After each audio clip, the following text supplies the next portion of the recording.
Evening bore కొడుతుందంటే సరదాగా అలాగా లులు మాల్‌కైతే వెళ్ళాము. లులు మాల్‌కి వెళ్ళిన తర్వాత అర్థమైంది అనవసరంగా పిల్లల్ని తీసుకొని వెళ్ళామని.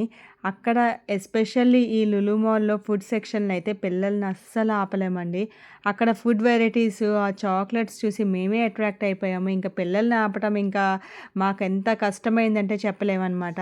అండ్ ఇక్కడైతే నేను చూసి చాలా సర్ప్రైజింగ్‌గా అనిపించిందండి. ఏంటంటే మాకు కెనడాలో ఏ చాక్లెట్స్ అయితే దొరుకుతాయో అలాంటివి ప్రతి ఒక్కటి ఇక్కడ ఉన్నాయన్నమాట. అది మాత్రం చాలా మంచిగా అనిపించింది. అండ్ కాస్ట్ అయితే కొంచెం ఎక్స్‌పెన్సివ్ అనిపించింది.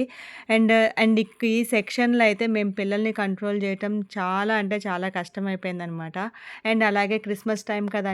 మాల్‌లో చక్కగా క్రిస్మస్ డెకార్ అయితే చేశారు. అక్కడ నేను, మా సిస్టరు అయితే మంచిగా ఫోటోస్ అయితే దిగామనమాట. అండ్ అలాగే దీని తర్వాత మేము సత్యబాబు బిర్యానీకెళ్ళాము. లులు మాల్ నుంచి ఒక 2 మినిట్సే అనమాట. ఈ షాట్ కూడా నేను పోస్ట్ చేశాను. నా ఛానెల్‌లో చెక్ చేయండి. బాయ్.